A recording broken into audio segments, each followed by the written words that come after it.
Presentation, discussion, possible action regarding an update on the street maintenance program we have, and we've always got questions on that, but always an interesting topic as well. Yes. Ms. Fisher.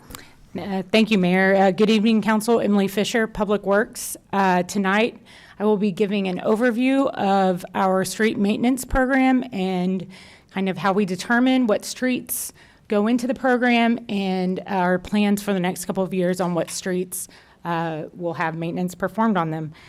Just a couple little things before I get started. Currently, we maintain 368 centerline miles of roadway. The Public Works Department does. That's about 4 miles more than last year. 75% of those miles are asphalt roads. So darker in color, curb and gutter on the side. 25% are concrete streets. That's what you would see typically in the newer neighborhoods. Rebuilt streets are done in concrete. So just to kind of give you an idea of when I say street maintenance, for tonight's conversation, it's mostly asphalt street maintenance. And we're specifically talking about what streets we are going to reconstruct, but we do all kinds of street maintenance. We seal cracks, we fill potholes, make sure we have positive drainage on streets. But tonight we're really focusing on when we reconstruct an entire street.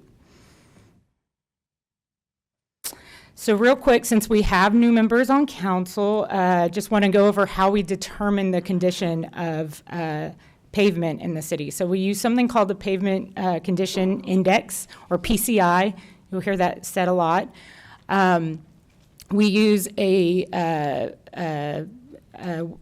determined by a way that was created by the Army Corps of Engineers to assess these streets. A manual, the Paver Distress Identification Manual is specifically what we use. We have a book, all our guys have a book, and we go out and I look at every single street that we maintain once a year.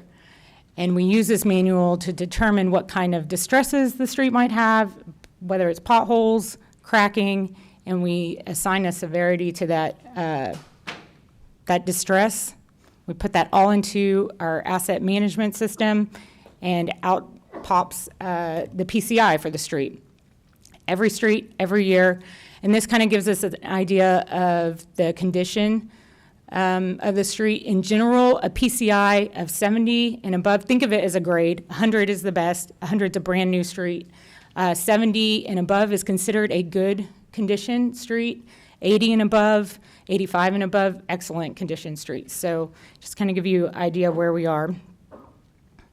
Next, we take those PCIs, we have the city divided into sub-areas, and rather than try to identify every street by street, on who has the lowest PCI, we use a weighted average of these sub-areas that you see here. And that kind of, by color coding it, dividing the areas, kind of gives us an idea of what areas in the city have the lower PCIs. They might need the work done on their streets. So this is last year's map. The darker the blue, that's the higher the PCI. So those streets are in the best condition that we have. As you get lighter in the blue into the gray, that's the PCI is decreasing. So this is last year's map. This is this year's map. So what you're really looking for here is where sub-areas got lighter. So we had a higher PCI and they're going down. So something's happening to those streets.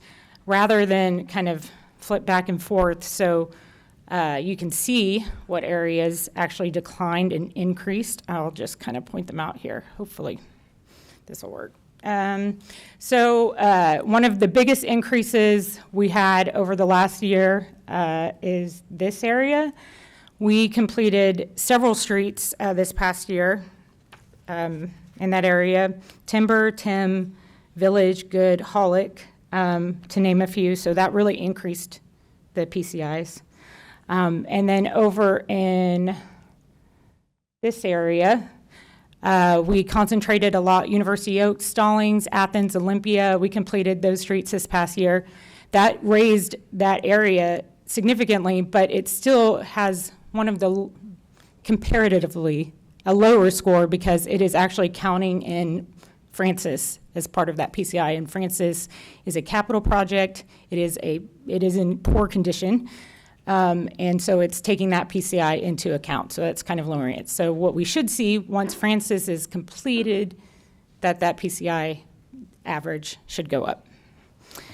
Some areas that decreased from last year, the McCullough area, and then we've got Southwood Valley saw a big decrease, and then down in Pebble Creek as well. So that kind of leads into how we determine what streets go into the program. Any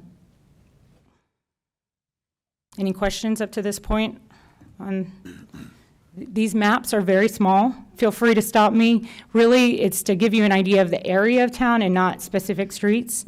Ms. Fisher, yes. one thing you probably may get to, and maybe you won't, that some of these areas you do the streets in relation to other utility construction, so maybe you'll talk Yes. about that. Yes, But that's certainly the McCullough case, yes. which is currently being worked on. Yeah, and I do talk about that a little later.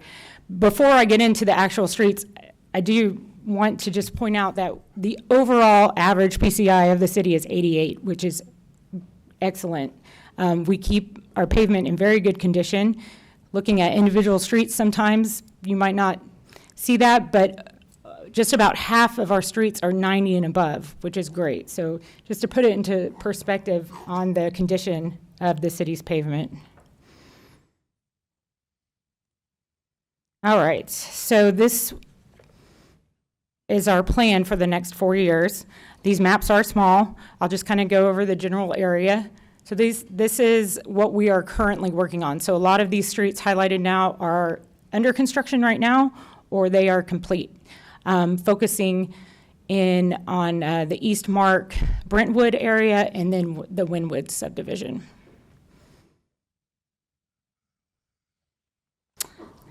For next year, getting to the mayor's point, we will be repaving all the streets in the McCullough neighborhood. They are currently having a utility project to replace water and wastewater lines. That tears up the street when we do that, so we are going to come in behind that project and repave the streets. So once the utility project is over, we'll come in and repave and make any repairs to the road that are needed. For next year, we also have Southwest Parkway, a portion of it. That's going to be a large job. That's a long road. And then we've got some streets down in the Bridal Gate, Shenandoah area. And way down south, we've got Victoria. On the plan, there is a capital project, as y'all know, on Victoria to construct a roundabout at the intersection at Creek Meadows. So we will follow behind that project and repave the street. Moving on into our outer years, this is 27. Again, these change. This is just based on what we are seeing in the condition of the pavement, plus the utility projects that we know are going to happen. The top right, that's the College Heights area. There is a current capital project to replace water and wastewater lines in that area. And just like with the McCullough area, we're going to come behind that and repave the streets once that work is done. We've also got St. Andrews and some other streets in Pebble Creek. And then finally, outer year, we are going to start tackling Southwood Valley. We've already had to repave a couple streets down there. That's why not every street is highlighted, but that will be our next big area to concentrate in the future. So the next map puts all of the years together. It also, the red on this map is current capital projects that are either in design or under construction. Some are actually complete. To kind of give you an idea of there's a point when a street needs more than just what we can do to it, and that's when it becomes a capital project. A lot of times there's utilities that also need to be replaced that would push it into that capital category. Just a couple other things to note before we wrap things up. How we perform street maintenance, we use our own crews, city crews, to work on streets, and we also use contractors. We have a contractor that does asphalt work, and then we have a contractor that does concrete, curb and gutter, sidewalk work. So it's a combination of those three things to get these streets done. Funding for street maintenance, a majority of it comes from the roadway maintenance fund. That's the roadway maintenance fee that citizens pay on their utility bill. That this past year was a $6.4 million budget that we had for roadway maintenance. We use that money to pay the contractor. So that's all contractor work out of that fund to reconstruct. We also have a street maintenance general fund amount of about $4 million, which we use also. That pays for our personnel, equipment, plus additional materials to complete those streets. So kind of an idea of where the money comes from. Just some streets that we've completed recently to show the before and after. Calancho Court over in that Eastmark area. Typically what we do is our contractor will come through, replace the curb and gutter if there's any sidewalk, and then we either come in and repair what we call base repairs, so that the material underneath the pavement a lot of times needs to be repaired, and then we repave it. Eastmark Drive is another road we completed. On the left there is what it looked like before. And then just wrapping up, we are going to have a street maintenance open house. This will be the third year we do it at the end of May, May 28th, from 6 to 7:30 in Bush 4141. We will have all of those maps, but much bigger, so people can actually see the street names, and you can come by, you can see what we're working on, what we have in the future, and then we want feedback. A lot of times, you know, we can't have eyes on everything all at once, so we like to hear, you know, where there might be some other areas of concern that we need to look at. And with that, that concludes my presentation, and I can answer any questions. Thank you, Ms. Fisher. Are there any questions from council? Mr. Wright, I see. I have one question, but Sure. it might be not the question to ask right now, but I'm gonna ask it anyways. There was a capital improvement project, I think, for connecting Caprock to Barron. Yes. Is that where are we on that? I know that's not really what we're talking about, but we said streets, and so that's a street, and so I'm asking the question. I'm cheating It's a little still a bit. capital project. Jennifer Kane would probably have more specifics. I know that they're separating it so that we can go ahead and start construction on Barron and widen that before the capstone realignment takes place. The capstone realignment includes a railroad crossing, which takes a long, long time. So, but it's still a capital project. Great question. Thank you. I'm sorry for my question. Mr. Smith, did you have any questions? I don't have any questions. You did a great job. And I agree, the streets in College Station are in excellent condition. Any questions of Ms. McElhaney? Quick question, Emily. I know we've kind of been moving to concrete versus asphalt. Are you coming back? It looks like you're coming back with asphalt. We're not converting anything during No. this street repair. Okay. No. And we currently, we just haven't had any concrete streets come up in the plan. We do have older concrete streets out there. There are some pretty old ones. They're holding up really well. So, but at some point in the future, we're going to have to shift in how we do things to address aging concrete streets. So how do we, what's the life of an asphalt street versus a concrete street? So it can depend. Properly maintained, a good asphalt street can last 20 years before it needs to be completely pulled up and repaved. Concrete can last 30. We've got some coming up on 40-year-old concrete streets that still have PCIs in the 90s. So concrete lasts a lot longer. Concrete's more expensive at the front, but definitely can be maintained a lot longer. Asphalt's generally cheaper up front, but does require that maintenance in between the crack sealing, filling potholes, that sort of thing. Thank you. Mr. Yancey?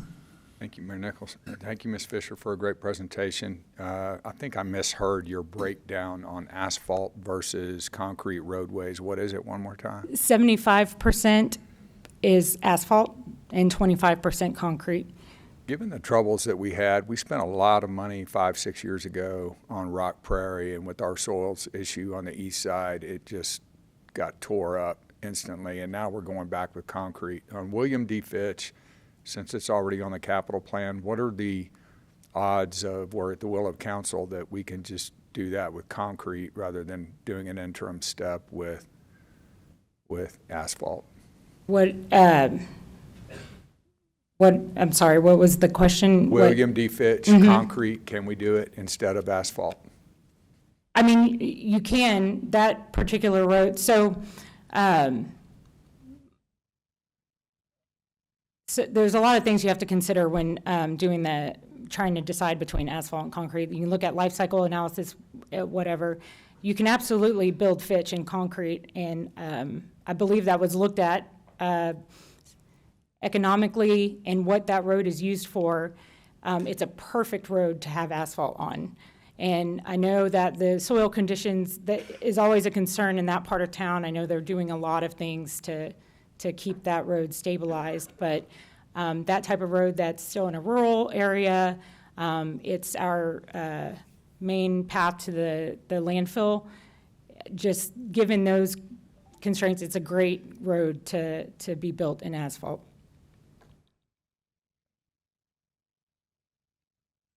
Mr. Shaver? Oh, no question. I did have one question that citizens always ask me. If you take a look maybe at that picture or a couple others. When you do the street maintenance in neighborhoods on residential streets, and keep in mind, we're talking about city streets, we're not talking about TxDOT Right. roads, because the city doesn't maintain those. So residential streets in neighborhoods, some people think that we are overdoing the curb and gutter extensions, rebuilding, and there's some curb and gutter that's in perfectly good condition to look at. Yeah, the street needs to be milled and overlaid, and maybe some base replaced here and there. Why is it that we see as much of the curb and gutter work being done that didn't appear to the average citizen absolutely needs to be torn up because it's still functional Yeah. to them? No, that's a great question. The minute you start trying to piecemeal and taking parts of the curb out, always you're going to start having drainage issues. You're going to have dips in the road where the curb, the point of the gutter and the curb is to move the water out to wherever it's going, to get it out of the street. And just, we've seen it time and again. If you just try to do, just where it's broken or been rolled up or something, you're always going to end up with some kind of bird bath or something in the place you didn't replace. The crews that do this shoot a line to make sure that the lining, the drainage is going to work, and sometimes that you can't detect it with your eye, but you do see that there's a low spot, so it's much better to take it out. I will say we saw right here on Texas Avenue that streets are drainage infrastructure. We were standing upstairs 2 days ago when that heavy rain came, and Yes. obviously cars were slowed down and stopped, but streets are drainage structures too, and then people need to understand that. So good drainage is a part of what you're doing. Yes. Any other questions? I see none. This was just a annual presentation. No further direction needed. So thank you very much, Thank you. and proceed with all your good work. Thank you very much.